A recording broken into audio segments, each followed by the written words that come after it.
अस्सलाम वालेकुम दोस्तों। कैसे आप सब? उम्मीद करता हूँ आप सब खैरियत से होंगे। आज की इस वीडियो में हम सीखेंगे कॉमन स्टॉक और प्रेफर्ड स्टॉक के अंदर मेन क्या डिफरेंस है।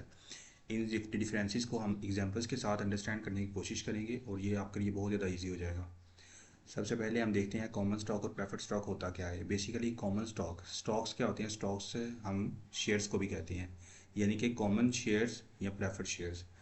तो stock is also known as shares. तो स्टॉक का जो दूसरा नाम है वो शेयर्स भी है। कॉमन स्टॉक और प्रेफर्ड स्टॉक क्या होता है?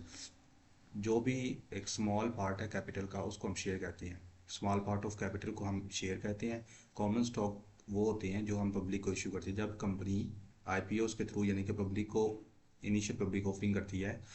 तो जब पब्लिक अपने शेयर्स बाय करेगी उनको हम कहेंगे कॉमन स्टॉक। कॉमन स्टॉक और जो लोग उनको बाय करेंगे शेयर्स को उनको हम कॉमन शेयर होल्डर्स कहते हैं। इसके अगेंस्ट प्रेफर्ड स्टॉक्स क्या होते हैं? प्रेफर्ड स्टॉक होते हैं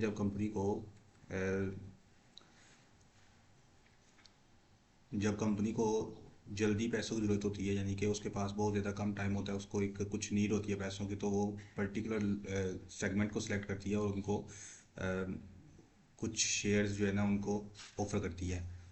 उन शेयर्स को हम प्रेफर्ड स्टॉक कहते हैं या प्रेफर्ड शेयर होल्डर कहते हैं।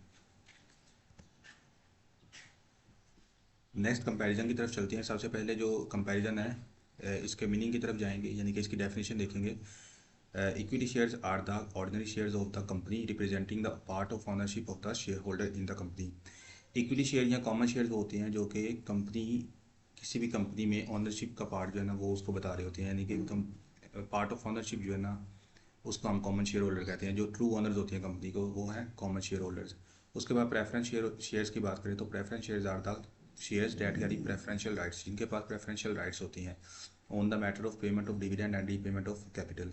यानी कि प्रेफरेंशियल राइट का मतलब ये है कि उनको डिविडेंड की पेमेंट और कैपिटल की पेमेंट उनको कॉमन स्टॉक होल्डर से पहले की जाएगी।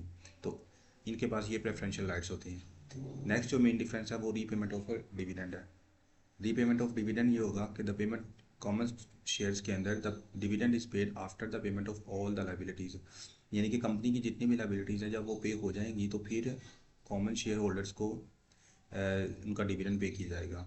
इसके अगेंस्ट अगर हम देखें प्रेफरेंस शेयर में होगा priority in payment of dividend over equity share holder, यानी कि प्रेफरेंस शेयर को प्रायोरिटी मिलेगी डिविडेंड की पेमेंट में। सबसे पहले जो डिविडेंड है वो प्रेफरेंस शेयर का पे किया जाएगा, उसके बाद कॉमन शेयर्स का पे किया जाएगा। इसके साथ साथ मैं एक मेन डिफरेंस ये भी बता दूं कि जो कॉमन शेयर होल्डर्स होती हैं वो मोर रिस्की होती हैं और उनका रिटर्न भी ज़्यादा होता है। इसके अलावा जो प्रेफरेंस शेयर होते हैं उनका रिस्क कम होता है और रिटर्न भी उनका कम होता है। रीपेमेंट ऑफ कैपिटल यानी कि जो उन्होंने इन्वेस्टमेंट की है उनको वो कब वापस मिलेगी। बेसिकली जो कॉमन शेयर्स हैं उसमें क्या होगा, in the event of winding up of the company equity shares are repaid at the end. जब भी कंपनी वाइंड अप होगी तो फिर इक्विटी शेयर होल्डर्स को उनकी जो कैपिटल है वो वापस कर दिया जाएगा। इसके against preference share, in the event of winding up of the company preference shares are repaid before equity shares. तो अगेन ये वही बात है सेम कि जो प्रेफरेंस शेयर हैं उनकी जो पेमेंट है कैपिटल की वो कॉमन शेयर होल्डर से पहले की जाएगी। नेक्स्ट डिफरेंसेस देखते हैं हम rate of dividend. Rate of dividend इसमें का मेन जो है ना डिफरेंस है, इसमें जो डिविडेंड है कॉमन शेयर होल्डर में ये फ्लक्चुएट करता रहता है, यानी कि ये वेरी करता है विद द प्रॉफिट है। जितना ज़्यादा प्रॉफिट कंपनी अर्न करेगी वो उसी हिसाब से अपना डिविडेंड जो है ना दे सकती है। इसके अगेंस्ट अगर हम देखें प्रेफरेंस शेयर का जो डिविडेंड है वो फिक्स होता है, तो ये भी मेन डिफरेंस इसका बन सकता है। नेक्स्ट हमारे पास वोटिंग राइट्स हैं। वोटिंग राइट्स में जो कॉमन शेयर होल्डर्स हैं, कॉमन स्टॉक्स हैं, equity shares carry voting rights है। कॉमन शेयर्स के पास, कॉमन शेयर होल्डर के पास वोटिंग राइट्स होती हैं और जो प्रेफरेंस शेयर होल्डर होते हैं उनके पास वोटिंग राइट नॉर्मली नहीं होते। कन्वर्टेबिलिटी जो नेक्स्ट इसका डिफरेंस है, जो इक्विटी शेयर्स होते हैं उनको आप कन्वर्टेबल नहीं करवा सकते प्रेफरेंस शेयर में, लेकिन जो प्रेफरेंस शेयर होते हैं उनको आप इजीली कन्वर्ट करा सकते हैं इक्विटी शेयर्स के अंदर। एरियर ऑफ डिविडेंड का मतलब ये होता है कि जो भी अगर पिछले साल का डिविडेंड शेयर होल्डर को नहीं मिला तो वो अगले साल के डिविडेंड के साथ पे किया जाएगा कि नहीं। तो इसमें हमारे पास जो इक्विटी शेयर होल्डर हैं, equity share holder have no right to get the arrear of the dividend of the previous year, यानी कि अगर पिछले साल उनको डिविडेंड नहीं मिला, कंपनी को कोई लॉस वगैरह हो गया तो उनको नेक्स्ट यानी कि करंट ईयर के डिविडेंड के साथ उनको वो डिविडेंड पे नहीं होगा। तो इक्विटी शेयर होल्डर में ये बेसिकली डिसएडवांटेज है इनका। और जो प्रेफरेंस शेयर होल्डर हैं, preference share holder generally get the arrears of dividend along with the present years dividend if not paid in the last previous year.